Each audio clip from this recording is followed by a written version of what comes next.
কোরাইশ বংশ আব্দে মানাফেরা শোনো, পৃথিবীর মানুষ কাবা ঘরে এসে সালাত আদায় করবে, তওয়াফ করবে, তোমরা নিষেধ করবা না।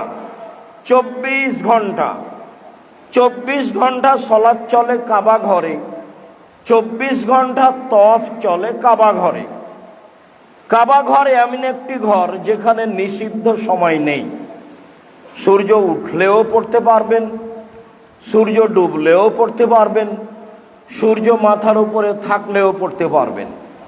নিষিদ্ধ সময় মুক্ত পৃথিবীতে একটি মসজিদ, সেটা হলো কাবা ঘর, যেখানে 24 ঘন্টা সালাত চলে, যেখানে 24 ঘন্টা তওয়াফ চলে।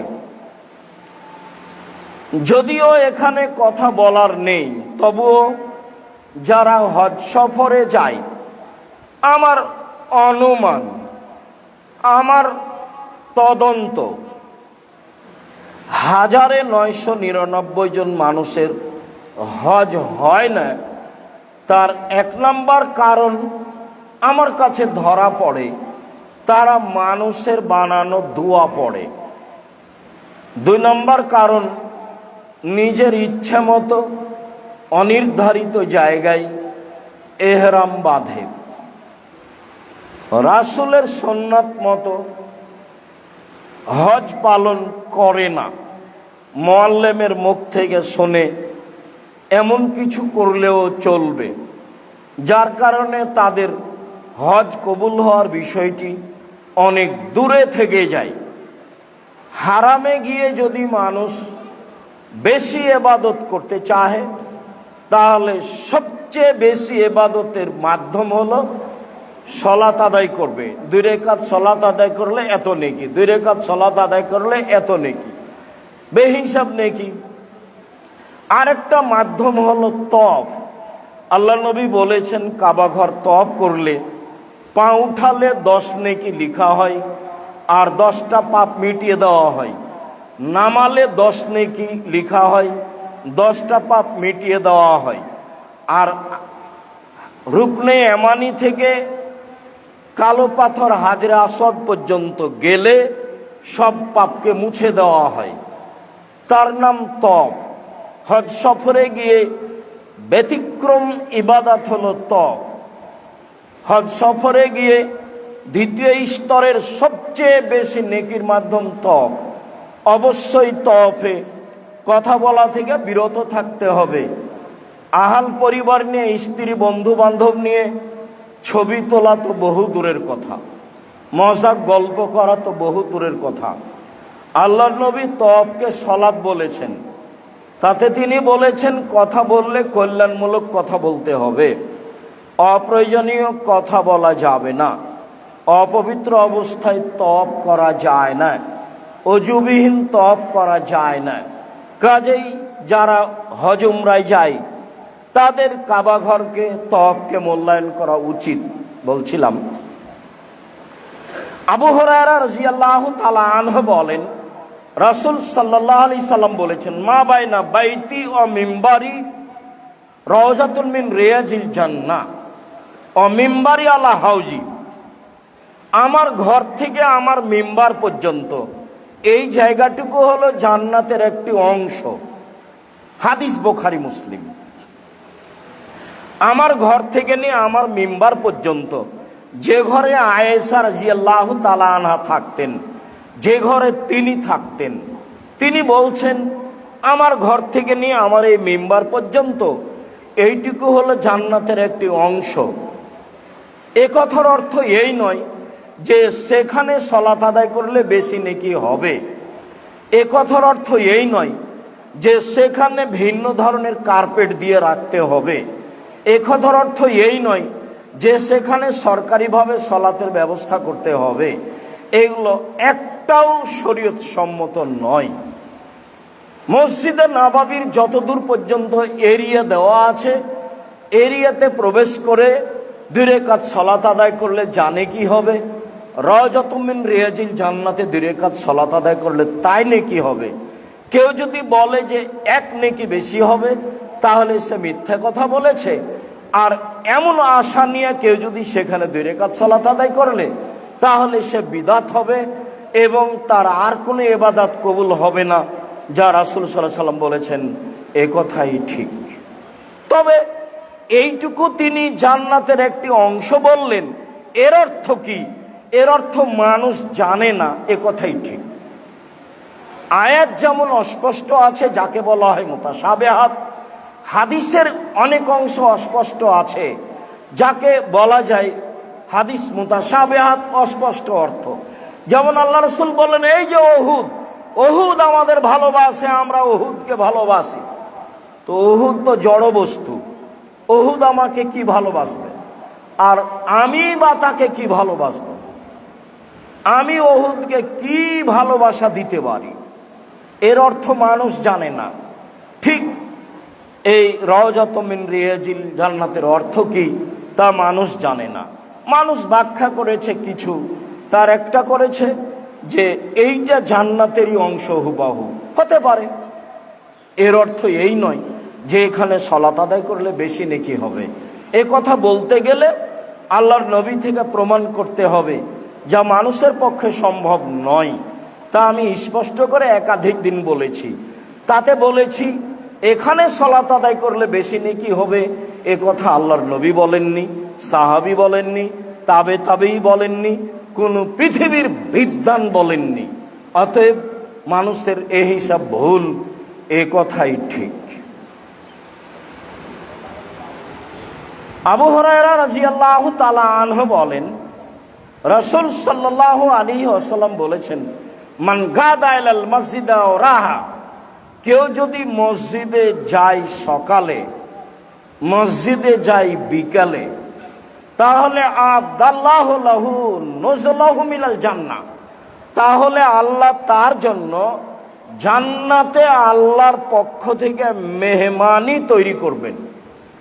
মেহমানকে মানুষ খাওয়ানোর জন্য প্রস্তুতি নেয়, যে আমার বাড়িতে মেহমান আসবে, আমি তাকে ভালো খাওয়াবো মর্মে মানুষ প্রস্তুতি নিয়ে থাকে। আল্লাহর নবী বলছেন, মানুষ যখন সকালে বিকালে মসজিদে যায়, তখন আল্লাহ তাআলা নিজে ওই ব্যক্তিকে মেহমান মনে করে তার জন্য মেহমানি সাজাই জান্নাতে। এর অর্থ আপনাকে আমি কি দিয়ে বুঝাই? যেহেতু আমরা বুঝতে পারি না, কাজেই যথাযথভাবে মূল্যায়ন করতেও পারি না। আমরা মনে করি যে যেতে হবে সালাত আদায় করলে মসজিদে, তাই যাই, একটা ভারী কাজকে মেনে নিয়েছি, এটা আমরা মনে করি। আসলে তাই নয়। আবু সাঈদ খুদরি রাদিয়াল্লাহু তাআলা আনহু বলেন, রাসূল সাল্লাল্লাহু আলাইহি ওয়াসাল্লাম বলেছেন, আজামুল আজরে ফিস সালাতে, আজামুন নাসে আজরান ফিস সালাতে, মানুষের মধ্যে সবচেয়ে বেশি নেকি পাবে সালাতে ওই আবআদুহুম ফাবআদুহুম মামশান, যারা বেশি পায়ে হেঁটে মসজিদে যায়।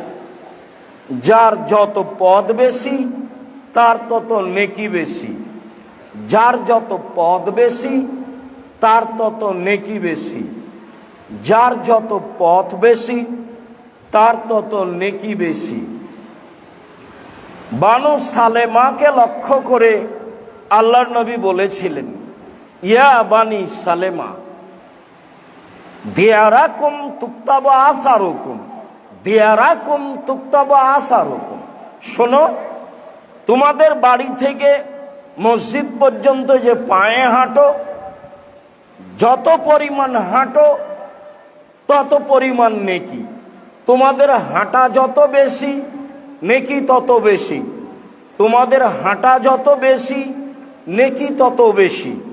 অতএব মসজিদের পাশে বাড়ি করতে হবে, যেই সিদ্ধান্ত নিয়েছ সেই সিদ্ধান্ত থেকে ফিরে আসো, যেখানে বাড়ি আছে সেখানেই থাক, বেশি নেকি পাবা। এই কথা রাসূল সাল্লাল্লাহু আলাইহি সাল্লাম বলেন। উমামা বাহিলি রাদিয়াল্লাহু তাআলা আনহু বলেন, রাসূল সাল্লাল্লাহু আলাইহি ওয়াসাল্লাম বলেছেন, সালাসাতুন কুল্লুহুম জামিনুন আলাল্লাহ, তিন শ্রেণীর মানুষ আল্লাহর জিম্মেদারিতে থাকে, তার দেখাশোনা আল্লাহ তাআলা করেন। তিন শ্রেণীর মানুষ আল্লাহর জিম্মেদারিতে থাকে, তার দেখাশোনা আল্লাহ তাআলা করেন। এক, খারাজা গাজিয়ান ফি সাবিলিল্লাহ, যে ব্যক্তি আল্লাহর পথে যুদ্ধ করার জন্য বের হয়, ফাহুয়া দামিনুন আলাল্লাহ, সে আল্লাহর জিম্মেদারিতে থাকে। হাত্তা ইয়াতাফাহু ফাইদখিলাহুল জান্নাহ, তাতে যদি তার মরণ হয়ে যায় আল্লাহ তাকে জান্নাত দিয়ে দিবেন। বের হয়েছে আল্লাহর পথে, মরণ হয়ে গেলে ও জান্নাতে যাবে, এই কথা আল্লাহ রাসূল বলেন। তারপরে বলেন ওয়ায়ারুদ্দাহু, যদি আল্লাহ তাকে ফিরিয়ে দেয় তাহলে ফারাজাবে আজরিনাও গানিমা, ফিরে আসবে অনেক নেকি নিয়ে, গানিমাত অর্থ সম্পদ নিয়ে ফিরে আসবে, অনেক নেকি নিয়ে, অর্থ সম্পদ নিয়ে। এরপরে তিনি বললেন ওমান খারাজা ইলাল মসজিদ ফাহুয়া দামিনুন আল্লাহ, যেই ব্যক্তি মসজিদে সালাত আদায়ের জন্য বের হয়ে যায় ও আল্লাহর জিম্মেদারিতে থাকে। আপনি সালাত আদায়ের জন্য মসজিদে যাবেন বলে বের হয়েছেন, তো এখন আপনি আল্লাহর জিম্মায় রয়েছেন। আসতে যেতে যদি মারা যান তাহলে আল্লাহ জান্নাতে দিয়ে দিবেন। আসতে যেতে মসজিদে যদি মারা যান তাহলে আল্লাহ জান্নাতে দিয়ে দিবেন। আর যদি আল্লাহ বাড়ি পর্যন্ত ফিরিয়ে দেন তাহলে বেআজরিন গানিমা, অনেক নেকি নিয়ে ফিরবেন, অনেক কল্যাণ নিয়ে ফিরবেন, অনেক নেকি নিয়ে ফিরবেন, অনেক কল্যাণ নিয়ে ফিরবেন। এ কথা মুহাম্মদ সাল্লাল্লাহু আলাইহি সাল্লাম বলেন।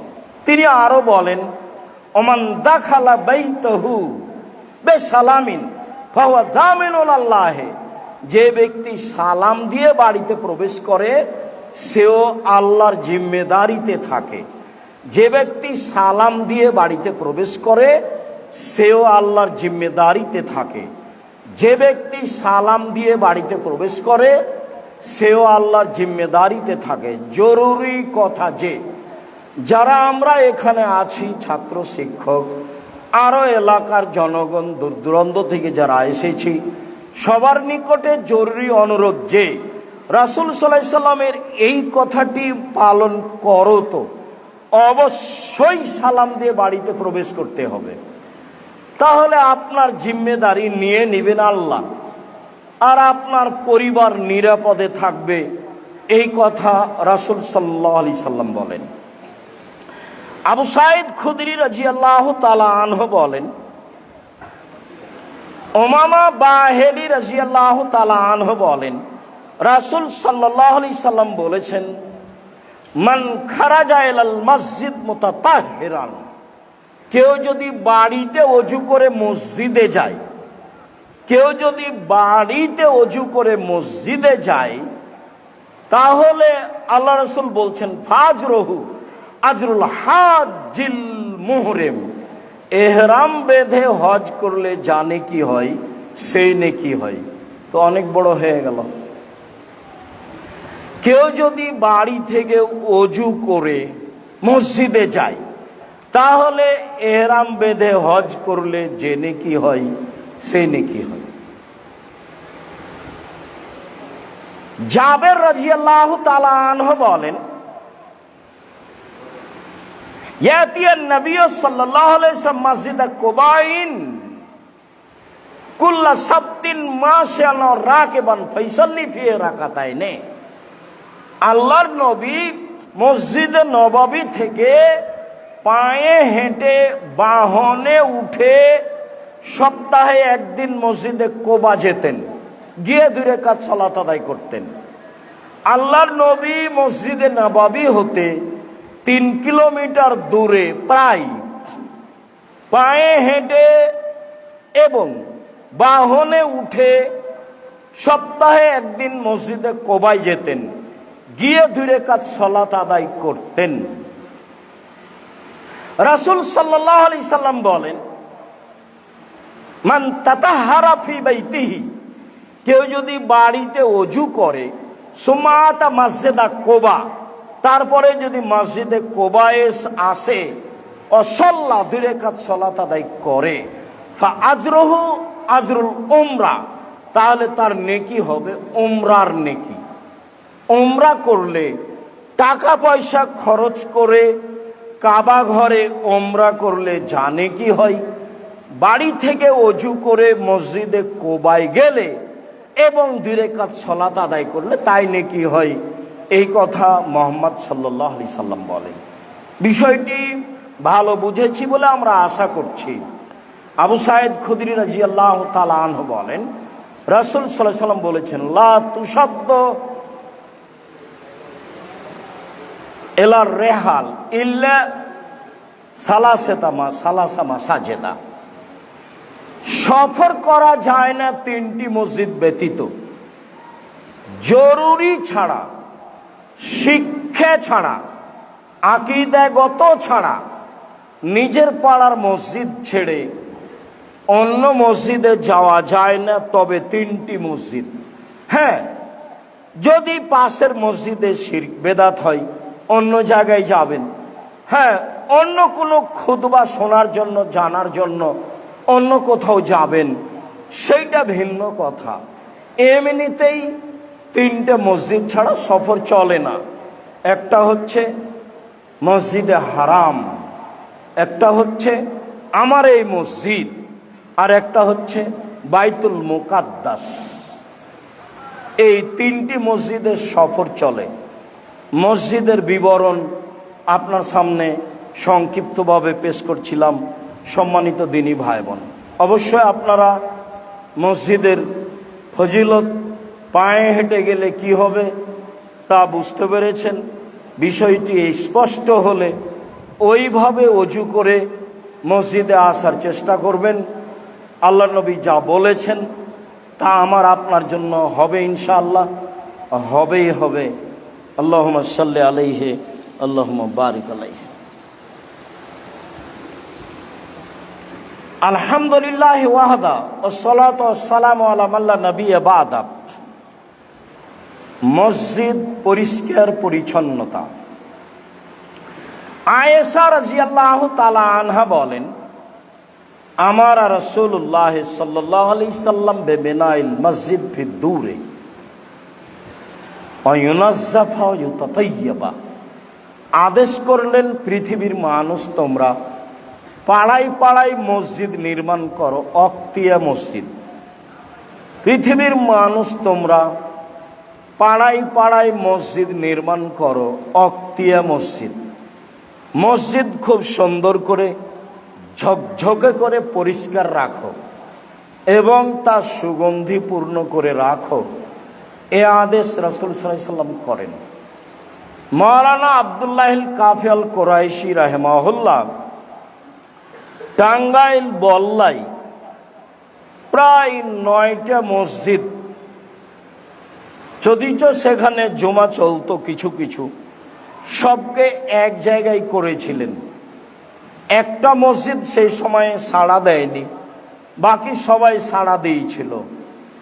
আজও দূর দূরান্ত থেকে মানুষেরা সেখানে এসে মসজিদে সালাত আদায় করে। আমি জামিয়া সালাফিয়ার সুবাদে, জামিয়া সালাফিয়ার সুবিধে আমি ভোগ করি এ কথা ঠিক নয়। আমি জামিয়া সালাফিয়ার কোনো সুবিধা ভোগ করি না।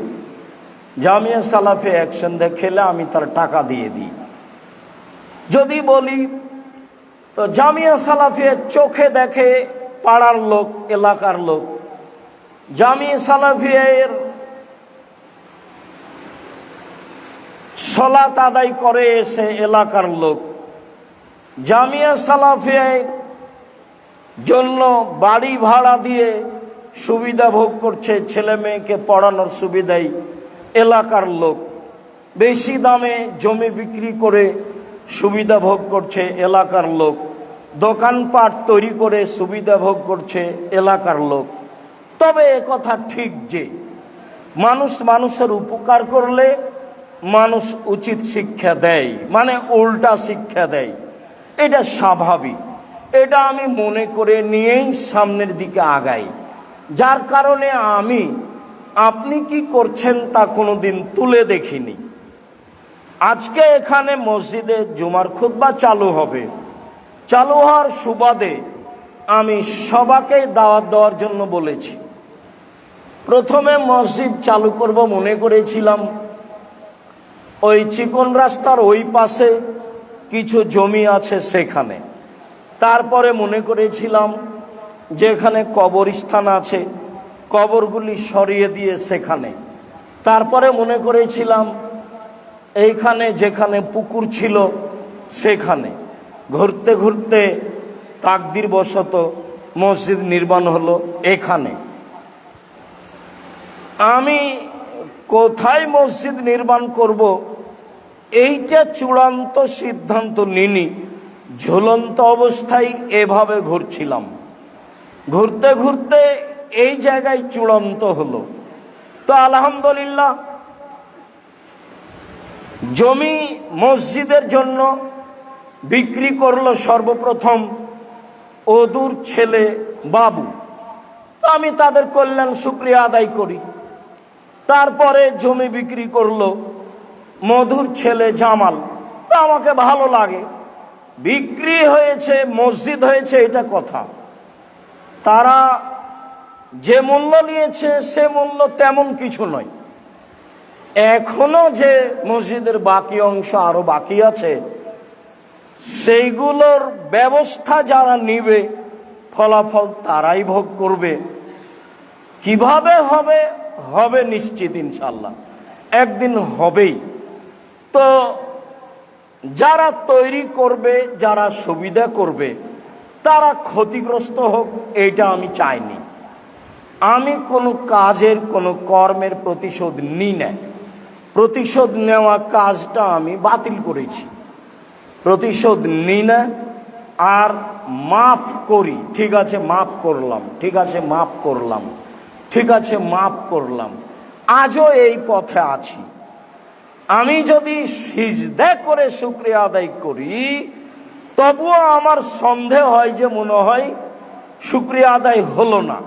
আলহামদুলিল্লাহ তো বলি, তারপরেও মনে হয় যে মনে হয় হলো না শুকরিয়া আদায় করা। তখন সিজদা করে শুকরিয়া আদায় করি আল্লাহর। বিশাল ব্যাপার। এই জায়গাখানে পাইলিংয়ে প্রায় 2 কোটি টাকা খরচ আছে, প্রায় মেঝে ঢালাই পর্যন্ত প্রায় 2 কোটি টাকা খরচ আছে, উপরে প্রায় 2 কোটি টাকা খরচ আছে। এই কি 2-1 টাকা কেনার কথা বলিনি। সম্মানিত দিনী ভাই বোন, বলছিলাম যে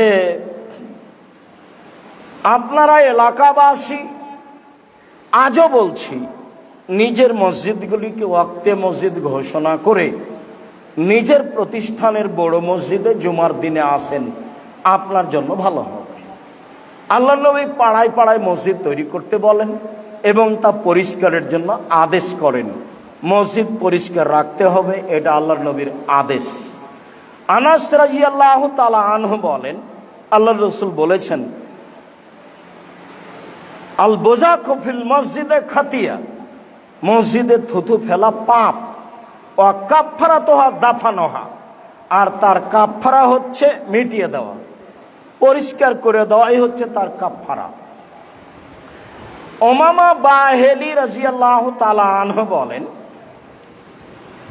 রাসূল সাল্লাল্লাহু আলাইহি সাল্লাম বলেছেন, ওরেজাত আলাইয়া আমাল উম্মতি, আমার উম্মতের সব আমল আমার সামনে পেশ করা হলো।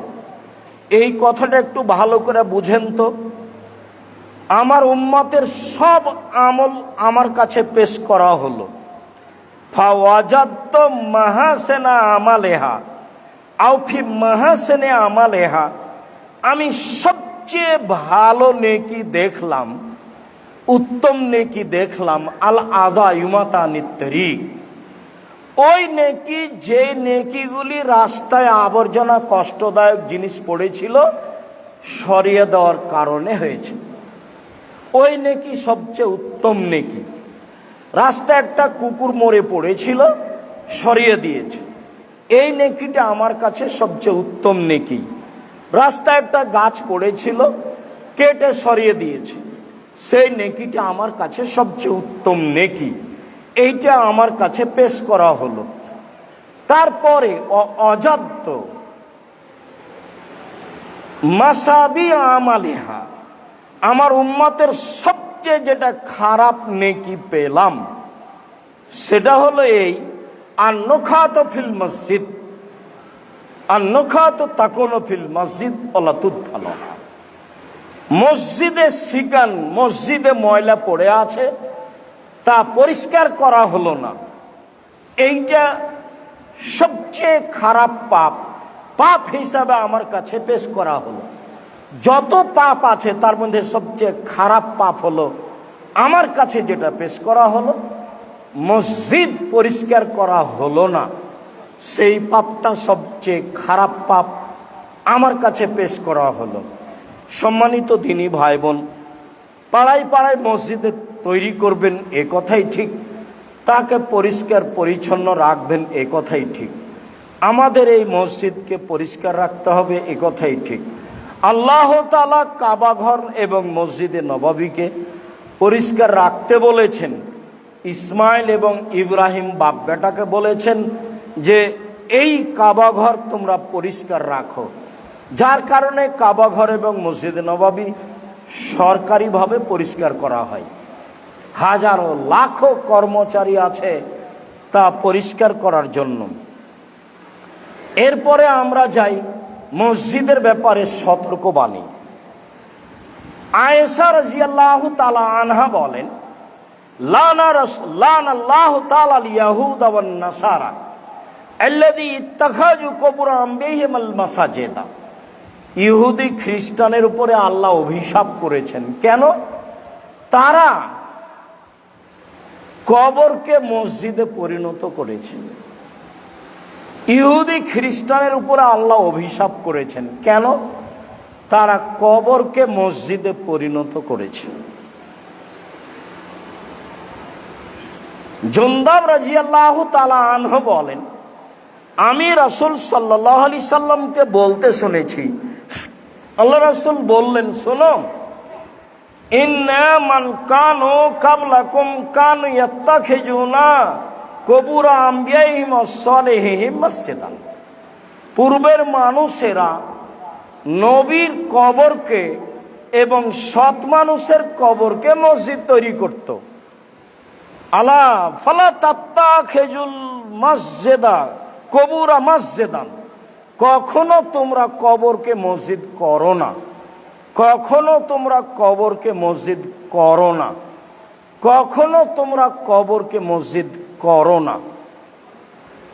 আবু হুরায়রা রাদিয়াল্লাহু তাআলা আনহু বলেন, রাসূল সাল্লাল্লাহু আলাইহি সাল্লাম বলেছেন, লা তাজালু কবরি ওয়াসানান ইউবাদু। আমার কবরকে ইবাদতের জায়গা করো না, আমার কবরকে ইবাদতের জায়গা করো না। ইস্তাদ্দা গাজাবুল্লাহে আলা কওমিন ইত্তাখাযু কুবুর আনবিহিম মাসাজিদা। ওদের উপরে আল্লাহ বেশি অসন্তুষ্ট হন যারা কবরকে মসজিদ করেছে।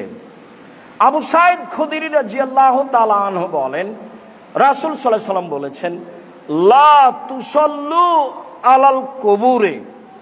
কবরের উপরে সালাত আদায় করো না। আল্লাহ রাসূল বলেছেন, লা তুসাল্লু ইলাল কুবুরে।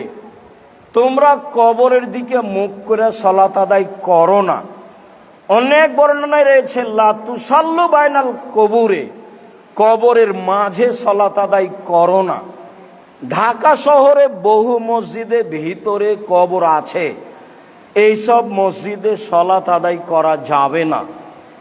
মসজিদের ডানে বামে পূর্ব পশ্চিমে কবর থাকলে সেই মসজিদে সালাত আদায় করা যাবে না। ঢাকা শহরের শত শত মসজিদে সালাত আদায় করা যাবে না মর্মে সারা পৃথিবীর মানুষকে সতর্ক সাবধান থাকা উচিত। কবর সংক্রান্ত মসজিদে সালাত আদায় করা যাবে না। ফজিলতে আমরা আরো কিছু কথা বলি। আবু হুরায়রা রাদিয়াল্লাহু তাআলা আনহু বলেন, রাসূল সাল্লাল্লাহু আলাইহি সাল্লাম বললেন, আলা আদুল্লাকুম মাইমুল্লাহ বিল খাতায়ার বেদারাজাত, আমি কি তোমাদের এমন আমলের কথা বলে দিব না যাতে পাপ মিটে যাবে, মান বেড়ে যাবে? আমি কি তোমাদের এমন আমলের কথা বলে দিব না যাতে পাপ মিটে যাবে, মান বেড়ে যাবে? সাহাবীগণ বললে, বলেন কিসে পাপ মিটে যাবে, মান বেড়ে যাবে? ভালো কথা। আল্লাহ রাসূল বললেন, ইসবাগুল উযু আলাল মাকারিহি, কষ্টের সময়, শীতের সময় ভালো করে ওযু করলে পাপ মিটে যাবে, মান বেড়ে যাবে। ওয়া কাসরাতুল খুতা ইলাল মসজিদ ইলাল মাসাজিদ, পায়ে হেঁটে মসজিদে গেলে, বেশি বেশি পদক্ষেপে মসজিদে গেলে পাপ মিটে যাবে, মান বেড়ে যাবে। ওয়া ইনতিজারুস সালাত বাদা সালাত, সালাতের পরে সালাতের অপেক্ষা করলে, মসজিদে বসে বসে সালাত আদায়ের অপেক্ষা করলে পাপ মিটে যাবে, মান বেড়ে যাবে। এই কথাটা আরেকটা হাদিস থেকে বলি। আব্দুল্লাহ ইবনে আব্বাস রাদিয়াল্লাহু তাআলা আনহু বলেন, রাসূল সাল্লাল্লাহু আলাইহি সাল্লাম বলেছেন, আল্লাহ তাআলা বলেন, মানে হাদিসে কুদসি, আল্লাহ তাআলা বলেন, ইয়া মুহাম্মদ, হে মুহাম্মদ। আল্লাহ আমাদের নবীকে মুহাম্মদ বলে ডাকতেন, জিবরাইল আমাদের নবীকে মুহাম্মদ বলে ডাকতেন, সাহাবীগণ আমাদের নবীকে আল্লাহর রাসূল বলে ডাকতেন। আল্লাহ রাসূল এইটা কি করব? আল্লাহ রাসূল এইটা কি হবে? তো আল্লাহ আমাদের নবীকে মুহাম্মদ বলে ডাকতেন, জিবরাইল আমাদের নবীকে মুহাম্মদ বলে ডাকতেন, সাহাবীগণ আমাদের নবীকে আল্লাহ রাসূল বলে ডাকতেন। আর ভারত, বাংলাদেশ, পাকিস্তানের আলেম ওলামা জনগণ বলে হুজুরে পাক সাল্লাল্লাহু আলাইহি সাল্লাম। কত বড় অপরাধ, নেহায়াত অন্যায়। মানে আল্লাহ রাসূল মারা যাননি, উনি হাজের নাজের, মানে কথায় অপরাধ, বাক্য এভাবে বানানো আছে যাতে করে মানুষ এমনিতেই মুশরিক হয়ে যায়। কে কাকে বুঝাবে? আল্লাহ নবী বললেন, মুহাম্মদ হাল তাদরি ফিমা ইয়াকতাসিমুল বালাউল আলা, আল্লাহ তাআলা বলছেন, মুহাম্মদ বলতে পারো উপরে কি নিয়ে হইচই হচ্ছে? বলতো, না, জি হ্যাঁ আমি বলতে পারি, ফিল কাফারা, মানুষের পাপ কিসে মিটে যাবে সেই নিয়ে হইচই হচ্ছে, বলা বলি হচ্ছে। আমি বলতে পারি কিসে মানুষের পাপ মিটে যাবে, মান বেড়ে যাবে। এক, আল মাকসু ফিল মাসাজিদ বাদা সালাওয়াত, সালাতের পরে মসজিদে বসে বসে তাসবিহ তাহলিল জিকির আজকার করলে পাপ মিটে যাবে, মান বেড়ে যাবে। জুমার সালাতের পরে সালামের সাথে সাথে আপনারা দাঁড়িয়ে যান, মানে এটা হলো মুনাফিকি লক্ষণ আর হাদিস বিরোধী। সালাতের পরে বসে বসে তাসবিহ তাহলিল জিকির আজকার করলে পাপ মিটে যাবে, মান বেড়ে যাবে, পাপ মিটে যাবে, মান বেড়ে যাবে। দুই, অল মাসিও আলাল আকদাম ইলাল মাসাজিদ, পায়ে হেঁটে মসজিদে গেলে পাপ মিটে যাবে, মান বেড়ে যাবে, পাপ মিটে যাবে, মান বেড়ে যাবে।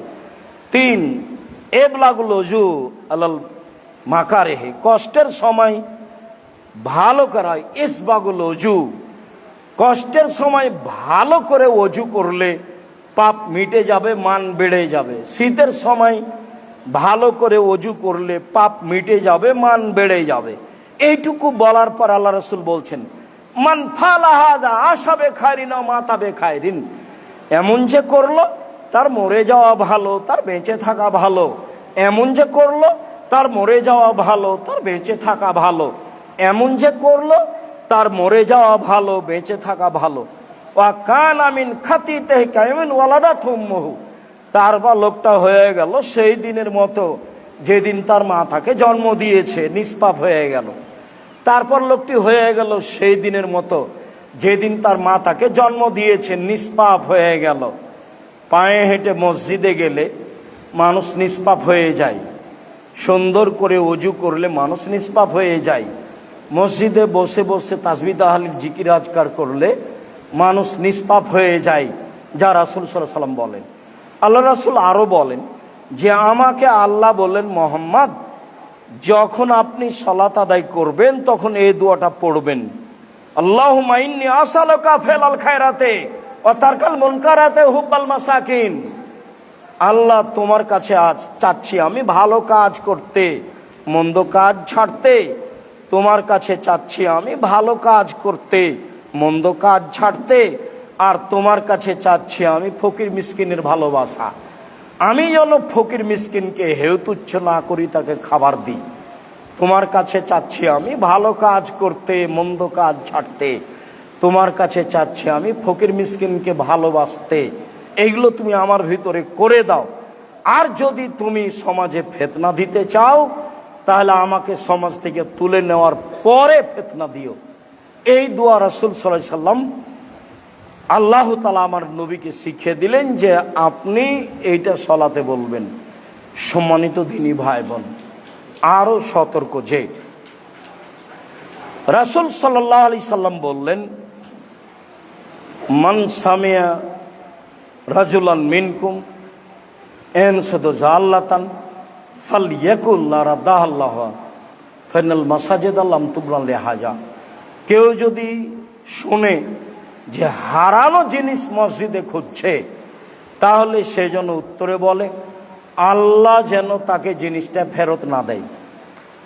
হারানো জিনিস মসজিদে খোঁজা নিষেধ, হারানো জিনিস মসজিদে খোঁজা নিষেধ।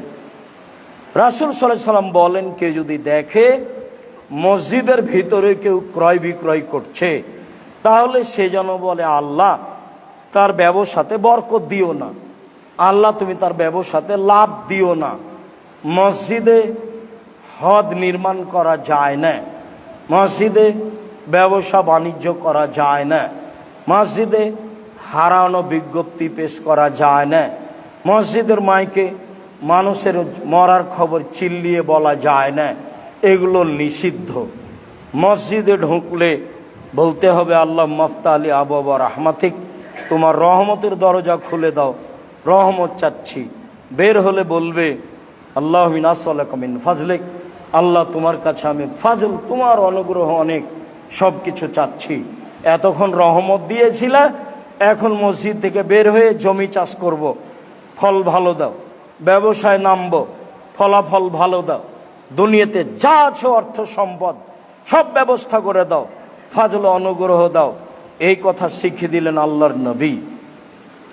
তবে আল্লাহর নবী মসজিদে ঢুকলে তিনি নিজে এই কথা বলতেন, আউযু বিল্লাহিল আযীম বিওয়াজহিল কারীম ওয়া সুলতানিহিল কাদিম মিনাশ শাইতানির রাজিম।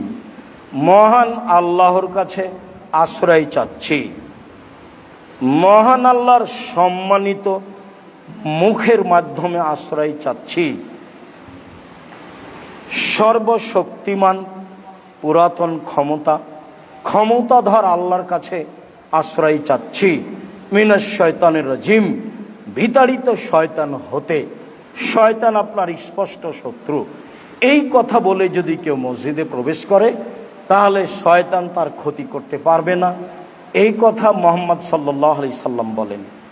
আলোচনার শেষে এসে আরেকটি জরুরি কথা, রাসূল সাল্লাল্লাহু আলাইহি সাল্লাম বলেন, এই যা দাখালা আহাদুকুমুল মসজিদ ফালিসাল্লি কাতান কাবলা ইয়াজলিসা, তোমাদের কোনো ব্যক্তি মসজিদে ঢোকে যেন আগে 2 রাকাত সালাত আদায় করে।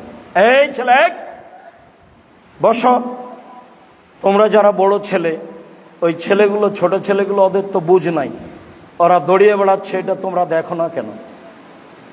আর যেই ছেলেগুলো মাঠে দৌড়াচ্ছে, এগুলো যদি আপনাদের ছেলে হয় তাহলে আপনাদেরও ভুল, আর যদি আপনাদের না হয় তাহলে আমার ভুল। আমি তো আপনাদের বলেছি বাসা ভাড়া নিয়ে থাকিয়েন না। বাসা ভাড়া নিলে আপনার লস, আপনার বউয়ের লস, আপনার ছেলে মেয়ের লস। আপনার বউ ছেলে মেয়ে কন্ট্রোল করতে পারবে না, এটা ভুল হিসাব। আপনি থাকেন সৌদি আরবের, এখানে বউ ছেলে কন্ট্রোল করবে মানে ভুল হিসাব। আপনার স্ত্রী বাজার করে বেড়ায়, ছেলে মেয়ে কন্ট্রোল করতে পারবে, অতি সহজ ব্যাপার। ইহুদিদের কাছে শয়তানের কোনো কাজ নেই, ওরা জাহান্নামে যাবে। খ্রিস্টানের কাছে শয়তানের কোনো কাজ নেই, ওরা জাহান্নামে যাবে। হিন্দুদের কাছে শয়তানের কোনো কাজ নাই, ওরা জাহান্নামে যাবে। যারা আকীদায় শিয়া, তাদের কাছে শয়তানের কোনো কাজ নাই, তারা জাহান্নামে যাবে। যারা আকীদায় কাদিয়ানী তারা জাহান্নামে যাবে, তাদের শয়তানের তাদের কাছে কোনো কাজ নাই।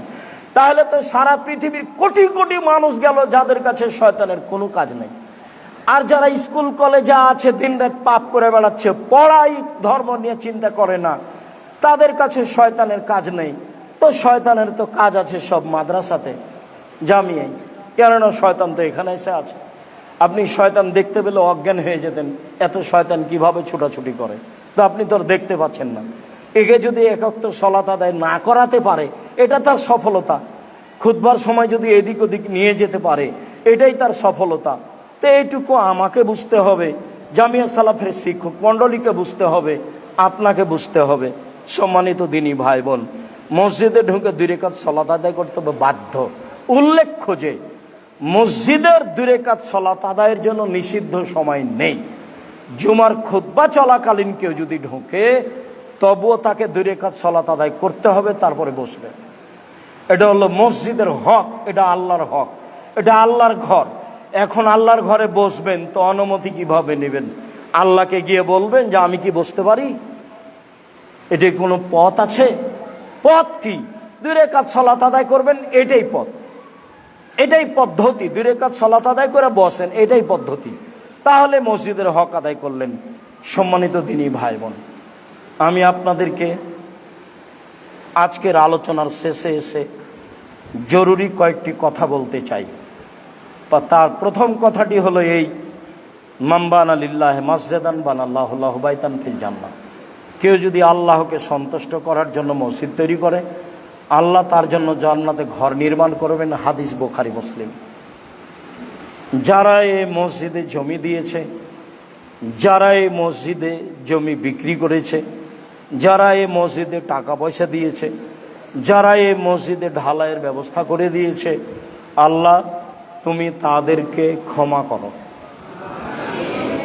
তুমি তাদের জন্য জান্নাতে ঘর তৈরি করো, তোমার নবীর ওয়াদা পূর্ণ করে দাও, তুমি তাদের ব্যবসা বাণিজ্যের নিরাপত্তা দাও, তুমি তাদের ব্যবসা বাণিজ্যে বরকত দাও, তুমি তাদের আহাল পরিবারকে হেফাজতে নিরাপদে রাখো।